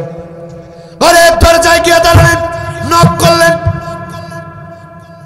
আবু দাহদা বাড়িতে আছো? আবু লুবাবা বাড়িতে আছো? কে? একটু বের হ। বের হয়েছে, কি হয়েছে? কই যে আমার নবীজি তোমার কাছে এসেছিল খেজুরের গাছটা ফেরত চাইতে, তুমি নাকি দাও নাই, তোমার সীমানায় চলে গেছে। আমার সীমানার গাছ, এটার মালিক আমি তারে তো দিতে পারি না। আল্লাহ নবীর যুবক সাহাবী ডাক দিয়ে বলেন, আমি গাছটা কিনতে চাই, বিনিময়ে একটা মাত্র গাছ তোমার কাছে কিনবো, বিনিময়ে তোমার জমির পাশে যে বড় একটা জমি, 600 খেজুরের গাছ। কয়টা? মুসলমানের সন্তান কথা বলে না। 600 খেজুরের গাছ, প্রত্যেকটা গাছে লোভনীয় খেজুর ধরে পেকে পেকে ঝুলে ঝুলে আছে। 600 গাছের বিরাট বড় এই বাগান, বাগানের ভিতরে সুন্দর আমার পছন্দনীয় তৈরি করা একটা বাড়ি, বাড়ির ভিতরে অসংখ্য দামি দামি আসবাবপত্র আছে। সবকিছু তোমার নামে লিখে দিব, জমি সুদ্ধা, 600 গাছ, পুরা বাড়ি, আসবাবপত্র তোমার নামে লিখে দিব, বিনিময়ে একটা গাছ আমি কিনতে চাই। আল্লাহু আকবার কবেন না? দিদি ভাইয়েরা, ও আমার মা বোনেরা, গভীর মনোযোগ। জান্নাত যারা পেতে চান, আল্লাহর নবীর যুবক সাহাবী এই প্রস্তাব দিয়ে দিল। ইহুদি চালাক, বুঝতে পারছে, বলছে দাঁড়াও, আমার ঘরে আমার বিবি আছে, স্ত্রী আছে, একটু পরামর্শ করি। ঘরের ভিতরে গিয়ে বউকে বলে, শুনছো, ওই গাছটা তো আমাদের না, আমাদের ক্ষমতা আছে বিদায় ওটা আমরা দখল করে আছি। কথা কয় না রে? বিগত দিনে কত দেখছি, সবকিছু আপনার ক্ষমতার ঠেলায় মালিক ছিল ওরা, আজকে তাও নাই, তারাও নাই। মাইক্রোস্কোপ যন্ত্র দিয়ে আর পেটলা খুঁজে পাওয়া যায় না। কে কথা বল না কেন? কি বানায় বলতেছি? আপনি রাগ করতেছেন? আপনি রাগ করলে আমার কোনো যায় আসে না, কারণ আপনার টাকায় আমি পড়ালেখা করি নাই। আমি পাইছি মাইক দুটো, সত্য কথা কবই।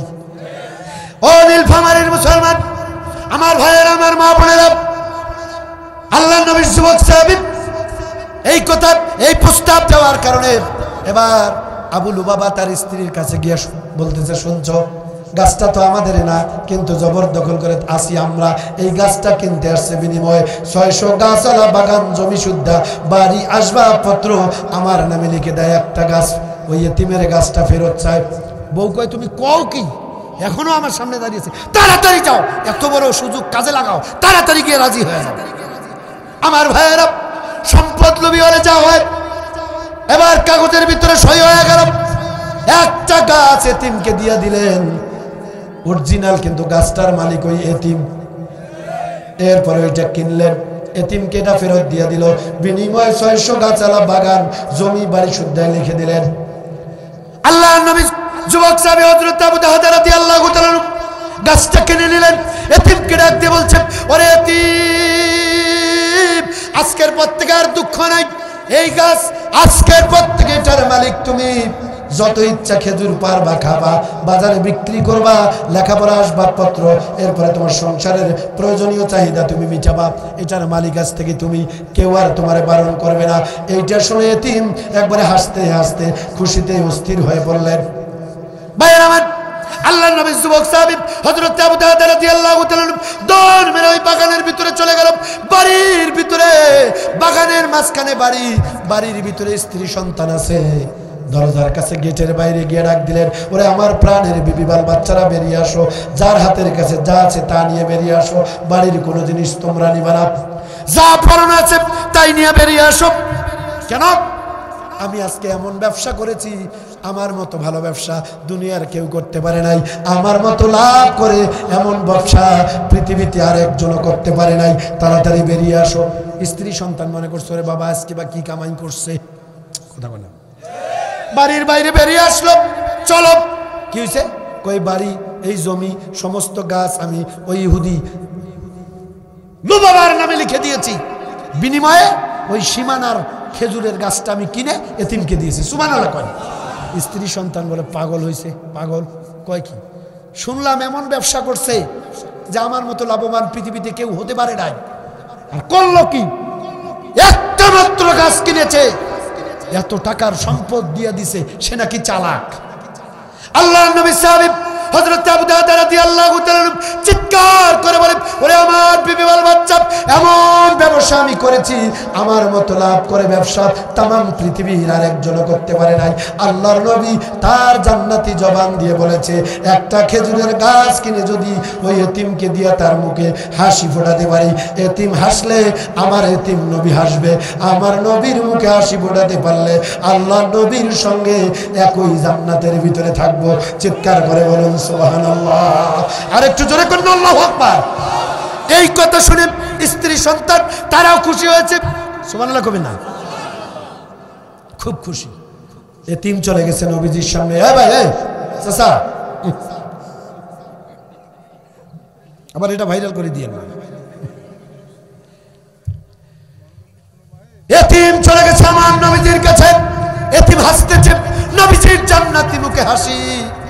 কিছুক্ষণের ভিতরে আল্লাহর নবীর যুবক সাহাবী হযরত আবু দারদা রাদিয়াল্লাহু তাআলা সপরিবারে নবীজির সামনে গিয়ে হাজির। বিবি বাল বাচ্চা পর্দার সাথে আড়ালে থাকলো। আবু দারদা যুবক মানুষ আল্লাহর নবীজির সামনে গিয়ে দাঁড়ালো। নবীজিও হাসে, আবু দারদা রাদিয়াল্লাহু তাআলা হাসে। সুবহানাল্লাহ কবেন না? আল্লাহর নবী বলছে, আবু দারদা শুনলাম তুমি খেজুরের গাছটা কিনছো, কিন্তু একটা গাছের বিনিময়ে 600 গাছালা বাগান, জমি, বাড়ি, সুদ্ধা, আসবাবপত্র সহ তার নামে লিখে দিলা, মাত্র একটা গাছের জন্য এটা কাজ করলা। আল্লাহর নবী সাহাবী হযরত আবু দারদার চোখে পানি। হযরত আবু দারদা রাদিয়াল্লাহু তাআলা ডাক দিয়ে বলেন, ইয়া রাসূলুল্লাহ, ওগো নবীজি, আমি তো এটা প্রথম প্রস্তাব করেছিলাম, এই প্রস্তাবে যদি ইহুদি লুবাবা যদি রাজি না হইতো, আমি আমার সমস্ত সম্পত্তি, স্থাবর অস্থাবর যত সম্পত্তি আছে, একটা গাছের বিনিময়ে আমি অফার তারে দিয়ে দিতাম, সমস্ত সম্পদ তারে দিতে চাইতাম। এতেও যদি রাজি না হইতো, আমি আমার গায়ে জামা খুলে তারে দিয়ে দিতাম, বিনিময়ে একটা খেজুর গাছ কিনে এতিমের মুখে হাসি ফোটায়া আমি আমার নবীর জান্নাতি চেহারার হাসি দেখতে চাই। আল্লাহু আকবার। আমার গোটা সম্পত্তির বিনিময় হলেও, শরীরের এই জামাটা খুলে দেওয়া লাগলেও আজকে দিতাম, তবু আপনার মুখে হাসি ফোটাতে চাই, কারণ আপনি হাসলে আমি আপনার সাথে জান্নাতে যেতে পারবো। সুবহানাল্লাহ। আমার ভাইয়েরা, জান্নাতের জন্য সাহাবীরা কি করেছে? আল্লাহ রাব্বুল আলামিন কোরআন কারীমের ভিতরে বলেন, ইন্নাল্লাহা ইশতারা মিনাল মুমিনিনা আনফুসাহুম ওয়া আমওয়ালাহুম বিআন্না লাহুমুল জান্নাত। আওয়াজ হয় না? আল্লাহু আকবার। আল্লাহ পাক বলেন, দুইটা জিনিস তোমরা আমাকে দাও, বিনিময়ে জান্নাত দিয়ে দিলাম। আর একটু সুবহানাল্লাহর আওয়াজ বাড়া যায় না? কয়টা জিনিস আল্লাহ চাইছে? দুইটা, বিনিময়ে কি? জান্নাত। কথা কার? নাম্বার 1 আল্লাহ বলছে, জানটা আমারে দাও। এই জানের মালিককে, যারা বলেন না এটা খাজা বাবার, ন্যাংটা বাবার, কথা কন না কেন? ওই জানের মালিক কে? চিল্লায় কোন কে? এই জানের মালিক আপনি, আমি না। এই যে জমি আছে না, জমি আমরা বলি না যে এই যে এটা আমার, হাজি সাহেব এই এই প্লটটা আমার, তারপরে ওটাও আমার, আমার ময়রা দেখেন ওই 3.5 হাত, সেটাও আপনার না, সেটা ওই 10-এর মসজিদের। আমার বলতে কিচ্ছু নাই। ভালো করে শুনেন এবার গভীরভাবে, গভীর মনোযোগ। আমার শেষ কথা, আমার মায়েরা, আমার বোনেরা, আমার ভাইয়েরা, আমার বন্ধুগণ, আল্লাহর জান্নাতের জন্য আল্লাহ দুইটা জিনিস চাইলেন। আল্লাহ বলেন আমার জন্য জানটা খরচ করো আর মাল আমাকে দিয়ে দাও। আল্লাহর জন্য জান খরচ করা লাগবে, তার মানে আল্লাহর রাস্তায় চলা লাগবে, আল্লাহর গোলামি দাসত্ব করা লাগবে, আল্লাহর ইসলাম, আল্লাহর কোরআন, আল্লাহর নবী নাই নবীওয়ালা, আল ওলামা ওয়ারাসাতুল আম্বিয়া, নবীর আত্মীয় স্বজন আলেম ওলামা, আলেমদের সাথে থাকা লাগবে। আলেমদের সাথে থাকতে গিয়া যদি রক্ত আর জীবন দেওয়া লাগে, ইসলাম আর কোরআনের জন্য রক্ত দিব, বল্টুর পিছনে গিয়া জীবন দিতে পারি না। আল্লাহ বলে জানটা আমারে দিতে হবে, জানের মালিক তো আমি, আমার রাস্তায় খরচ কর। নাম্বার 2, আর মাল আমার রাস্তায় খরচ কর। আল্লাহ রাব্বুল আলামিন কোরআনে কারীমের ভিতরে বলেন আল্লাযীনা ইউমিনুনা বিল গায়বি ওয়া ইউকিমুনাস সালাত ওয়া মিম্মা রাযাকনাহুম ইউনফিকুন।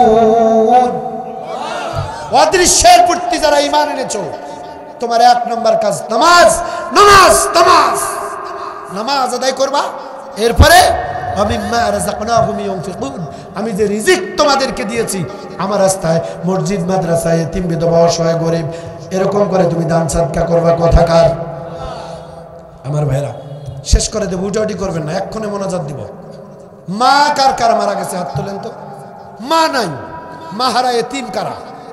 এতগুলো মানুষ মা নাই। আল্লাহ, আব্বা কার মারা গেছে তারাও হাত তোলেন, আল্লাহকে দেখান। আব্বা মারা গেছে, হাত টান টান করেন, লজ্জা না? আল্লাহ মা ইয়ালফিযু মিন কাওলিন ইল্লা লাদাইহি রাকীবুন আতীদ। আল্লাহ তোমার সিসি ক্যামেরায় এতিমগুলোর হাত রেকর্ড করো।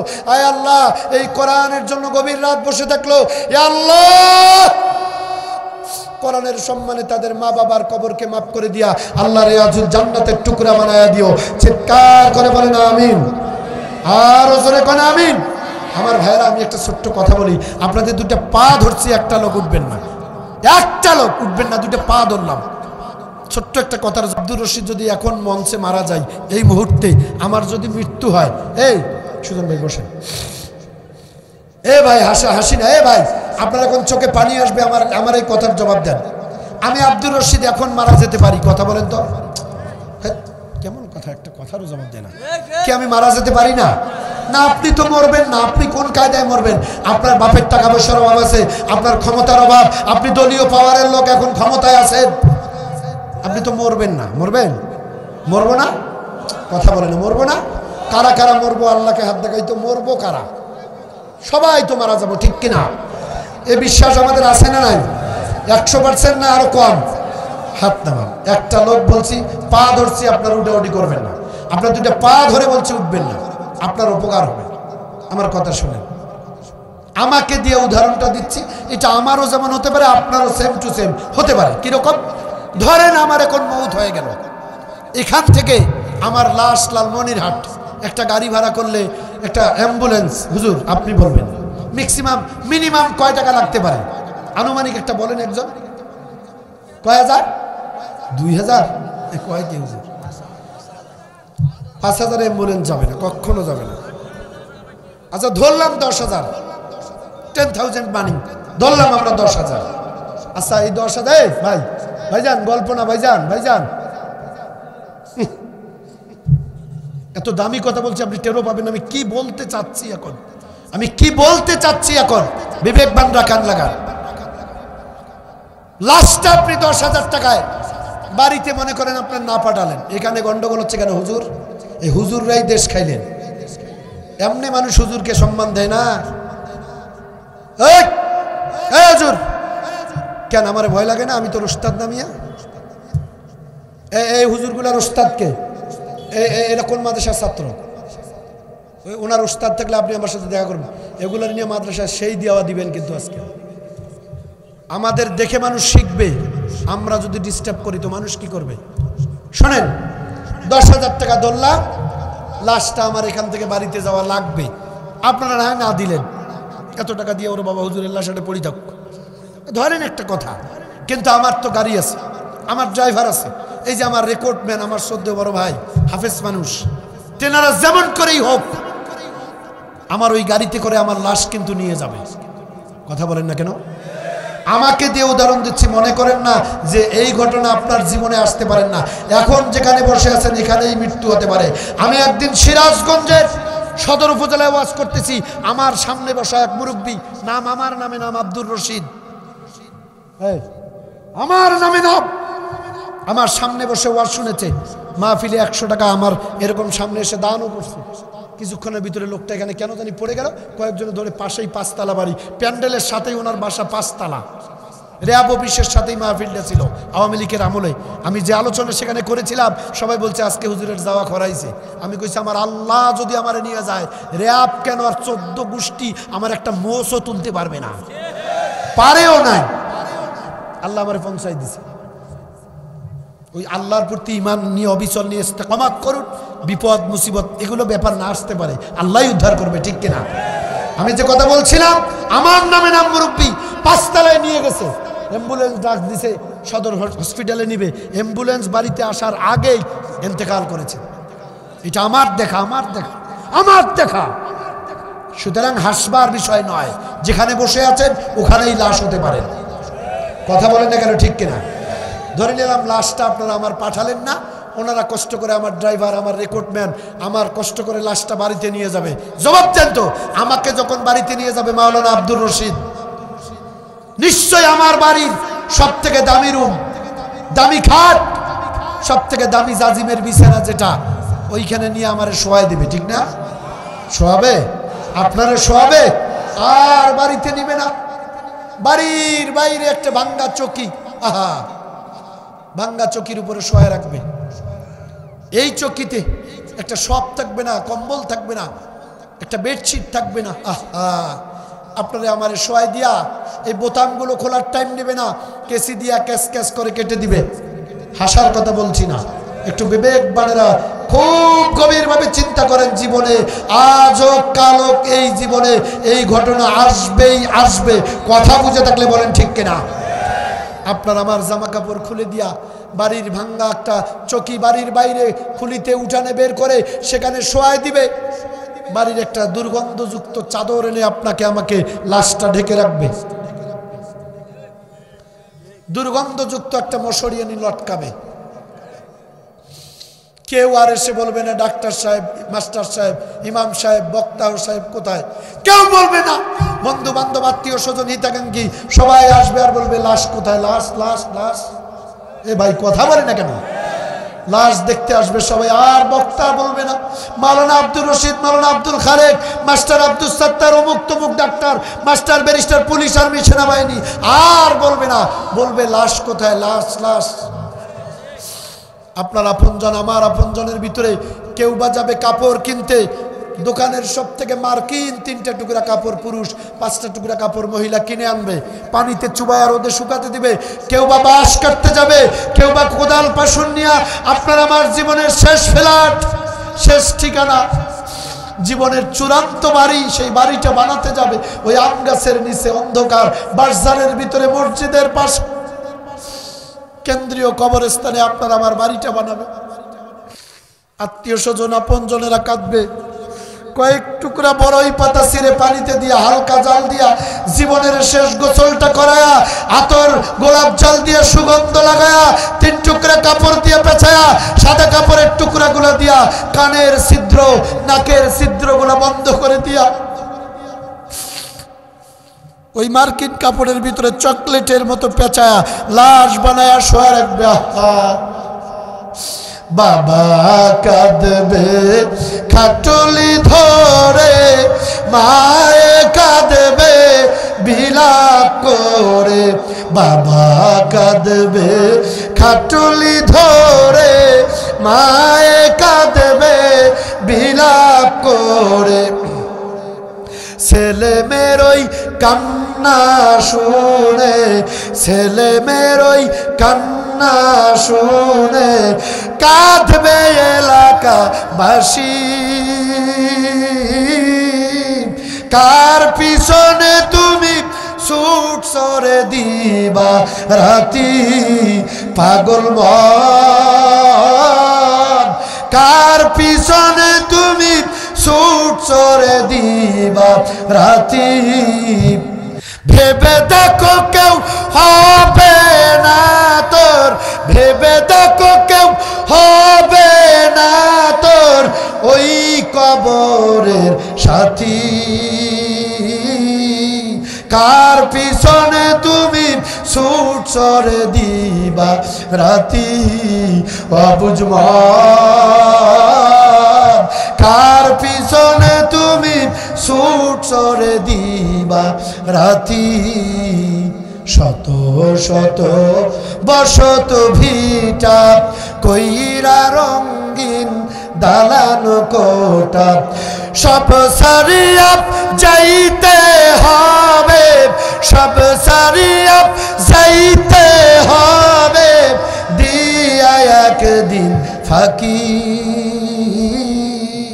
কার পিছনে তুমি ছুট সরে দিবা রাতি অবুঝ মন, কার পিছনে তুমি ছুট সরে দিবা রাতি। কথা ঠিক কিনা?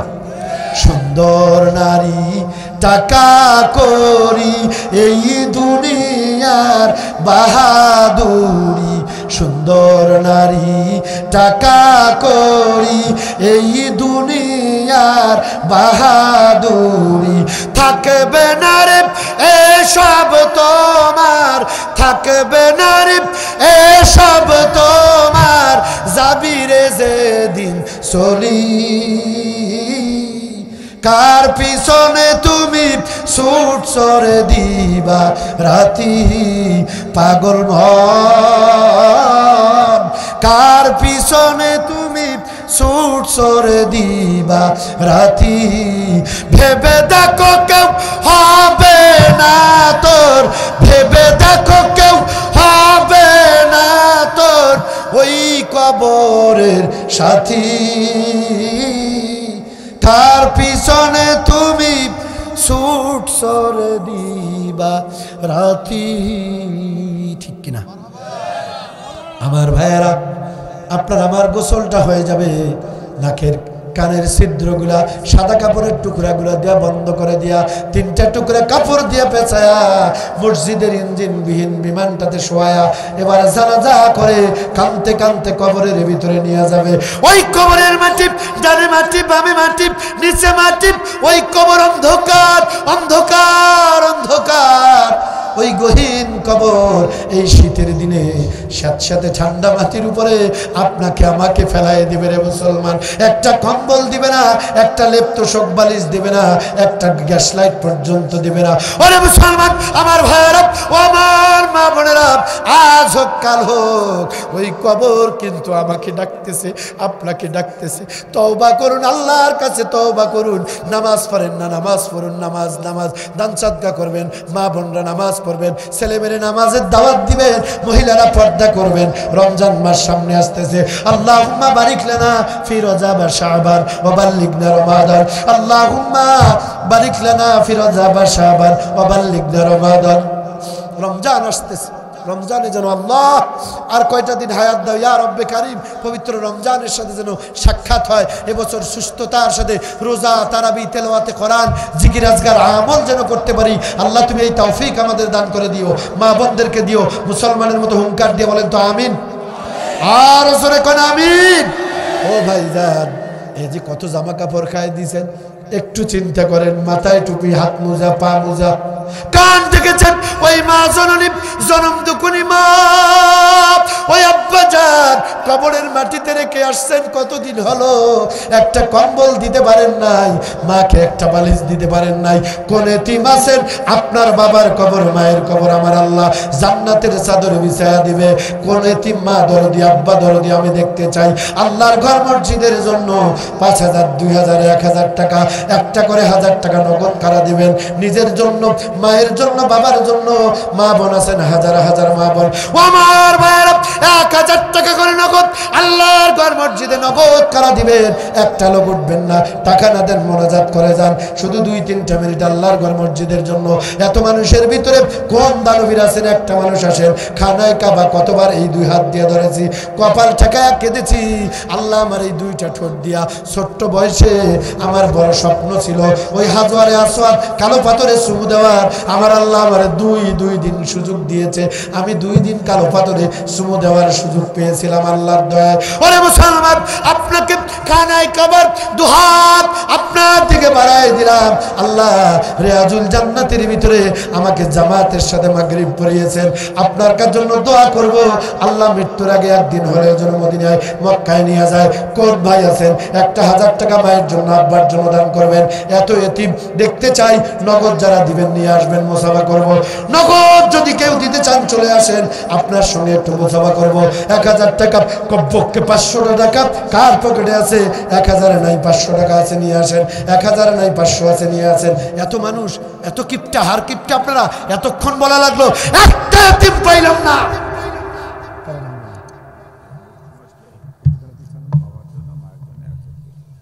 সামনে মৌসুম, মায়ের জন্য বাবার জন্য 1,000 টাকা দিয়ে দিবে, ওনার নাম লিখে রাখেন। আমি নগদ চাইছিলাম এত মানুষের ভিতরে একটা লোক আমি দেখতে চাই। এত মানুষ মায়ের এতিম সন্তান, মায়ের প্রতি আপনার কলিজায় কোনো দরদ নাই, শুধু বউ বাচ্চা নিয়ে করে খাবেন। ওই মা জননী কবরের মাটিতে বাংলাদেশের ঐতিহ্যবাহী নীলফামারী জেলার ডিমলা উপজেলা ডাঙ্গারহাট দক্ষিণ বালাপাড়া শহীদ স্মৃতি জামে মসজিদ ময়দানে 4র্থ বাৎসরিক 2 দিন ব্যাপী ঐতিহ্যবাহী তাফসীরুল কোরআন মাহফিলের সমাপনী রজনী। রব্বুল আলামিন সন্ধ্যা থেকে রাত এখন গভীর হয়ে গেল। এখানে কত যোগ্য আলেম ওলামা কোরআন হাদিস থেকে কথা বলেছেন। সবার শেষে আমি তোমার নাদান গুনাহগার গোলাম, এলেম নাই, বিদ্যা নাই, বুদ্ধি নাই, লেখাপড়া নাই, কোরআনের তাফসীর করার কোনো যোগ্যতা আমার নেই। রব্বুল আলামিন দীর্ঘক্ষণ ধরে তোমার বান্দা বান্দির সামনে আমারে যা বলিয়েছো তুমি, আমি শুধু বলার চেষ্টা করেছি। রব্বুল আলামিন আমি একটা টেপ রেকর্ডারের মতো, তোমার হাতে সুইচ, তুমি অন করলেই চলতে থাকে, তুমি স্টপ করে দিলে আমার কথা বলার কোনো ক্ষমতা নাই। রব্বুল আলামিন এই দীর্ঘক্ষণ ধরে যা বলা তাই বলার চেষ্টা করলাম। আমাদের বলতে গিয়ে আর শুনতে গিয়ে যত ভুলভ্রান্তি হয়ে গেল, মেহেরবানি করে আল্লাহ তুমি এগুলোর মাফ করে দাও। লক্ষ কোটি গুণে সব বাড়ায়া সোনার মদিনায় হুজুরে পূর্ণ সাল্লাল্লাহু আলাইহি সাল্লামের আরওয়াহ পাকে পৌঁছায়া দাও। तमाम পৃথিবীর মাটির নিচে যারা পরিমাণ ঈমান নিয়ে যারা অন্ধকার কবরে চলে গেছেন, মেহেরবানি করে প্রত্যেকের আরওয়াহ পাকে সওয়াব পৌঁছায়া দাও। আল্লাহ তাআলা আমি মুসাফির, কিছুদিন আগেই তো খানায়ে কাবা জিয়ারত তুমি করালা। রব্বুল আলামিন আল্লাহ তাআলা এই গভীর রাত, কনকনে শীতের রাত, আল্লাহ মনে পড়ে গেল জনম দুঃখী মায়ের কথা। রব্বুল আলামিন আমি জানি না কার কার মা নাই, কার কার আব্বা নাই, এমন এতিমাত তুলেছে এই দুনিয়ায়, মাও নাই আব্বাও নাই। আয় আল্লাহ, মা বাপ যাদের বিদায় নিয়ে কবরে চলে গেছে, দাদা দাদি নানা নানি আপনজন আত্মীয় স্বজন বন্ধু বান্ধব উস্তাদ বেরি ডানে বামে সামনে পিছনে যে যেখানে অন্ধকার কবরবাসী হয়েছে, মেহেরবানি করে কবরগুলোকে মাফ করে রিয়াজুল জান্নাত বানায়া দাও। রব্বির হামহুমা কামা রব্বায়ানি সগীরা।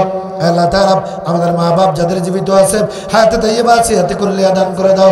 আমাদের বিবি বাল বাচ্চাগুলোকে হেফাজত করো, রোগ বালা মুসিবত মাফ করে দাও। রব্বুল আলামিন এই মসজিদ কমিটি, এলাকাবাসী, মাহফিল ইন্তেজামিয়া কমিটিকে কবুল আর মঞ্জুর করো। আজকের মাহফিল, গতকাল সহ আজকের মাহফিল, 2 দিনের সভাপতি, প্রধান অতিথি, আমন্ত্রিত অতিথি, যত নাম পোস্টারে আছে, বক্তা শ্রোতা, মঞ্চে এখন যারা আছেন আমার ডানে বামের সামনে, মহিলা প্যান্ডেলের রাস্তায়, দোকান পাড়ে, যে যেখান থেকে বসে হাত তুলে দিয়েছেন, মেহেরবানি করে আল্লাহ তুমি সকলকে কবুল আর মঞ্জুর করে নাও। রব্বুল আলামিন নগদ টাকা পয়সা যারা আজকে দান করলেন, ইতিপূর্বে মসজিদের জন্য যারা দান করেছেন, আল্লাহ দেওয়ার জন্য আমার ভাইয়েরা অনেকে 5,000, 10,000, 20,000, 100, 200, 500 সিমেন্টের ব্যাগ ধান দিবেন, বিভিন্নভাবে দান করবেন মসজিদে। যে যেভাবে দান করার নিয়ত করলো, বাকিতে দেওয়ার প্রতিশ্রুতি দিল, যথাসময়ে দানগুলো আদায় করার মতো তৌফিক দিয়ে দিও রব্বুল আলামিন। আয় আল্লাহ তাআলা, কিয়ামত পর্যন্ত এই মাহফিল যেন চালু থাকে, কিয়ামত পর্যন্ত মাহফিল যেন চলে। আল্লাহ কবুল করো। আল্লাহ আজকের এই মাহফিল কিয়ামত পর্যন্ত তুমি মঞ্জুর করে নাও। কিয়ামতের ময়দানে আজকের এই মাহফিল, আজকের এই কোরআনের মজলিস, আল্লাহ তোমার জান্নাতের বাগান আমাদের প্রত্যেকের জন্য নাজাতের জারিয়া বানায়া দিও। আয় আল্লাহ, সুন্দর sound system, lighting, decoration, projector, আমার গাইড ড্রাইভার, আমার সফর সঙ্গী, আমার মিডিয়া ম্যান, আল্লাহ তুমি সকলকে কবুল আর মঞ্জুর করো। আল্লাহ প্রত্যেকের ব্যবসায় বারাকা দান করে দাও রব্বুল আলামিন। আজকের মাহফিলের ভারপ্রাপ্ত সভাপতি মুরব্বী মানুষ, আল্লাহ কবুল আর মঞ্জুর করো। আয় আল্লাহ, মঞ্চে যারা আমার সাথে বসে হাত তুলে দিয়েছেন, অনেক ভাইয়েরা দোয়া চেয়েছেন, আল্লাহ যে বন্ধু সবসময় আমার সঙ্গে মোবাইলে যোগাযোগ করেছেন, কবুল করে নাও রব্বুল আলামিন। যে বাড়িতে থাকলাম, গাইলাম, আমার মা বোনেরা অত্যন্ত কষ্ট করে রান্না বান্না করেছে, মা বোনদের তুমি কবুল আর মঞ্জুর করো। হাজার হাজার মা বোনেরা মহিলা প্যান্ডেল, স্যাটেলাইটের সামনে বসা, আল্লাহ তুমি মা বোনদেরকে দয়া করে মাফ করে দাও। ছেলে নাই ছেলে দিয়া দাও, মেয়ে নাই মেয়ে দিয়া দাও, ছেলেও নাই মেয়েও নাই, সন্তান দিয়া কলিজা ঠান্ডা করে দাও। আল্লাহ যাদের স্বামী স্ত্রীর দাম্পত্য জীবনের সুখ নাই, আল্লাহ তুমি দয়া করে একে অপরের প্রতি মহব্বত পয়দা করে দাও রব্বুল আলামিন। মুরব্বী, যত মুরব্বী আমার সঙ্গে হাত তুলেছে, বার্ধক্যজনিত কারণে যারা অসুস্থ, শেফায়া জেলা কামেলা দাও। যুবক যুবতী ভাই আর বোন, ছাত্র ছাত্রী ভাই বোনদের কবুল আর মঞ্জুর করো। আলোচনা চালাতে গিয়ে অনেক সময় মুখ ফসকে, আল্লাহ পরিবেশ কন্ট্রোল করতে গিয়ে অনেক কথা বলেছি, একটাও মন থেকে বলি নাই, শুধু মুখে বলেছি। আল্লাহ তুমি তো মুখেরটা নেও না, তুমি অন্তরেরটা নেও। আল্লাহ এলাকার প্রত্যেকটা যুবককে তুমি মর্দে মুজাহিদ হিসেবে কবুল আর মঞ্জুর করে নাও। আয় আল্লাহ, तमाम दुनियार सेस्निया, बोस्निया, फिलिस्तीन, कश्मीर, लिबिया, लेबानन, सीरिया, अफगानिस्तान, बांग्लादेश, अल्लाह गोटा दुनिया जालिमेरा मुसलमानদের উপরে নির্যাতন করতেছে। আয় আল্লাহ, আমরা আর কত মার খাবো আল্লাহ। আল্লাহ, ফিলিস্তিনের গাজার মুসলমানদের উপরে রহম করো। আয় আল্লাহ, সারা দুনিয়ার জালিমদের হাত থেকে মুসলমানদের হেফাজত করো। আমার দেশের স্বাধীন সার্বভৌম কিয়ামত পর্যন্ত করো। আল্লাহ তুমি কবুল করে রক্ষা করো। ওই জালিম শকুনদের হাত থেকে আমার দেশকে নিয়ে যত ষড়যন্ত্র চলছে, আল্লাহ সমস্ত ষড়যন্ত্রের জাল আল্লাহ তুমি ছিন্ন ভিন্ন করে দাও। আয় আল্লাহ, আয় আল্লাহ, আল্লাহ হকের জন্য, সত্য প্রতিষ্ঠার জন্য, দিন প্রতিষ্ঠার জন্য যারা শহীদ হয়েছে, রক্ত দিয়েছে, আবু সাইদ মুগ্ধ শহীদ, আল্লামা দেলোয়ার হোসেন সাইদি সহ আল্লাহ যারা রক্ত দিয়ে শহীদ হয়েছে, কাদের মোল্লা, গোলাম আজম, আয় আল্লাহ আর যত নেতা কর্মী সমর্থক আল্লাহ যারা যে যেখানে শহীদ হয়েছে, আল্লাহ মাফ করে কবরগুলাকে জান্নাতের টুকরা বানায় দাও। আল্লাহ এই দেশটাকে কোরআন আর ইসলামদের জন্য কবুল আর মঞ্জুর করো। আয় আল্লাহ, তোমার কাছে গভীর রাত একটাই দরখাস্ত, আল্লাহ আমার দেশের আলিয়া, কওমি, সরমনাই, ফুরফুরা, আয় আল্লাহ পীর মুরিদি, সরসিনা, আমার দেশের সমস্ত আলেমন আমাদেরকে আল্লাহ সব ভেদাভেদ ভুলে গিয়ে আলেমদেরকে তুমি এক হওয়ার তৌফিক দিয়ে দাও। আয় আল্লাহ, আলেম সমাজকে ঐক্য করে দাও। আয় আল্লাহ, তুমি আলেমদের সব ভেদাভেদ ভুলে গিয়ে আল্লাহ কার লম্বা টুপি, খাটো টুপি, আল্লাহ জোরে আমিন, আস্তে আমিন, বুকে হাত, নামিতে হাত, আল্লাহ মিলাদ পড়া না পড়া সব দ্বন্দ্ব ভুলে গিয়ে এদেশের মুসলিম মিল্লাতের রাহবার, আল্লাহ আমাদের রাহবার, আমাদের মাথার মুকুট আলেম সমাজগুলোকে আল্লাহ তুমি এক করে দাও। আল্লাহ তুমি কবুল আর মঞ্জুর করে নাও। আল্লাহ কোন দিন মউত আসবে আমরা তো কেউ জানি না। জীবনে যত গুনাহ করেছি আল্লাহ গুনাহ মাফ না করে কবরে নিও না। মালাকুল মউত যেদিন কান্দের কাছে আসবে, ঈমান নিয়ে যেন বিদায় নিতে পারি, আর মউতের সময় জবান থেকে যেন পড়ে নিতে পারি লা ইলাহা ইল্লাল্লাহু মুহাম্মাদুর রাসূলুল্লাহ সাল্লাল্লাহু আলাইহি ওয়াসাল্লাম। আসসালামু আলাইকুম ওয়া রাহমাতুল্লাহ।